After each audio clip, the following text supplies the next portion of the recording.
ClusterTruck is a delivery-only kitchen. Now, what separates us from the rest is ClusterTruck was created software and then we built the the kitchen around the software. So right now we kind of have a problem in the industry. There's the food industry that basically of delivery is around $90 billion, and roughly about 10% of that is actually online sales. But there's a problem right now in the industry is we take these old antiquated models. We have restaurants out there that are trying to deliver food, and then we have some apps that mash those together. And the problem is that we have long wait times. We have cold food because it takes a really long time to get the food to you, and then we're also having basically delivery fees onto that. So right now we're thinking, man, there's got to be a better solution to this. And so we really came up with basically a ClusterTruck. And a cool thing about this is we now live in a society that is about the culture of now.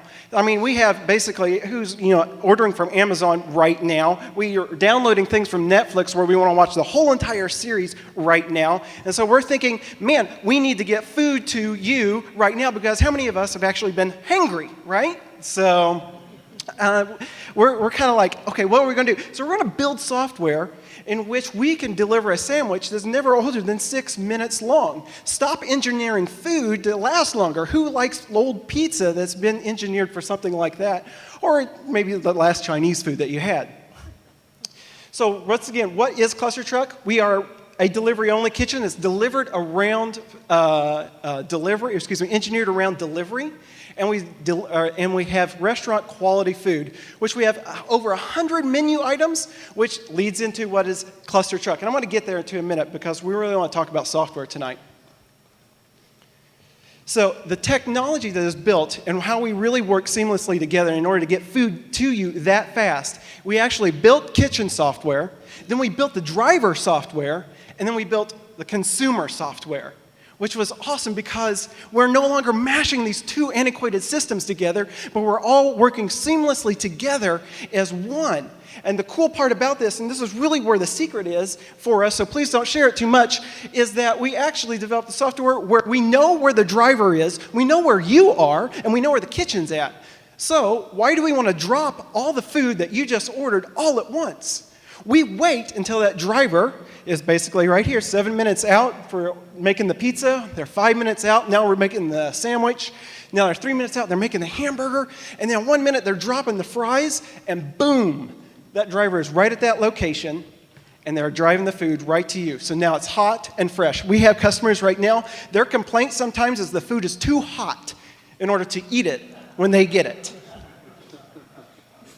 So another thing we're talking about is the variety of food because we want choice. We want to be able to say, you know what, I don't want pizza every night. And oh, by the way, I don't necessarily just want a sandwich. I might have a friend who's a vegan and a person who's vegetarian, and I'm a meat eater, and then I got, somebody maybe gluten-free. And so we've got to figure out how are we all going to order together? Who's had that conversation at times?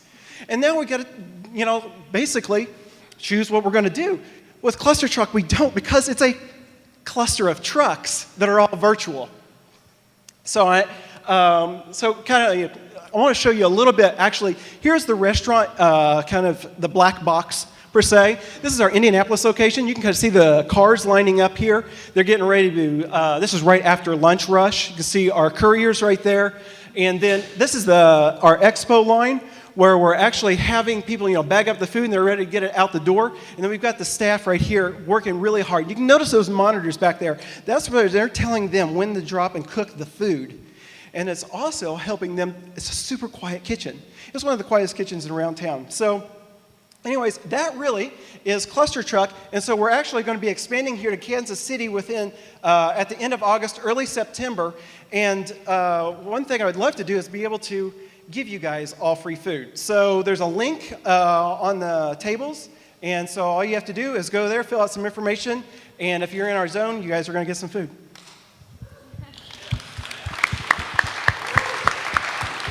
So food delivery is my favorite space right now outside of real estate are things that I need to be massively disrupted. Plus, it's all shipped to me, and I cook it at home. It's awesome. Nice. So I think you did a phenomenal job pitching. Because it's software on top of bringing me my food, and the way in which you've gone about it screams of also have you considered licensing the software to other restaurants and food delivery and all of those opportunities. Yeah, no, that is a great question, and it's a question that's asked very often. And right now we're having so much fun opening up restaurants that it's still something for us to explore later on. Because it could be a platform play at that point, right? Absolutely. We've went to the National Restaurants Associations. We went through a whole bunch of booths. We see a lot of software out there, but it never meshed really well, and it is definitely something that we're exploring. It's a whole nother revenue stream. How'd you come up with the name? We are all sitting in a room. No, actually, ClusterTruck is actually a cluster of food trucks, and it's actually a real thing that happens. So if you ever notice how like car dealers and everything kind of all congregate all around there, it's because they actually make more money because they're all around there. It's the same way with food trucks. But we're thinking, well, why not just make it virtual? So think of it this way, that there's an old Sears model. Sears model, semi-failed because they tried to ship out of their own different department stores. But Amazon, they created the warehouse. How big do you want to make this business? Sky's the limit. Okay. Yeah. Well, here's why it may not be. Yeah. So you've got to have all the distribution that Sprig had, right? And really complicated. I'm sure the software is amazing. Right. It's super complicated to do demand, demand generation the right way.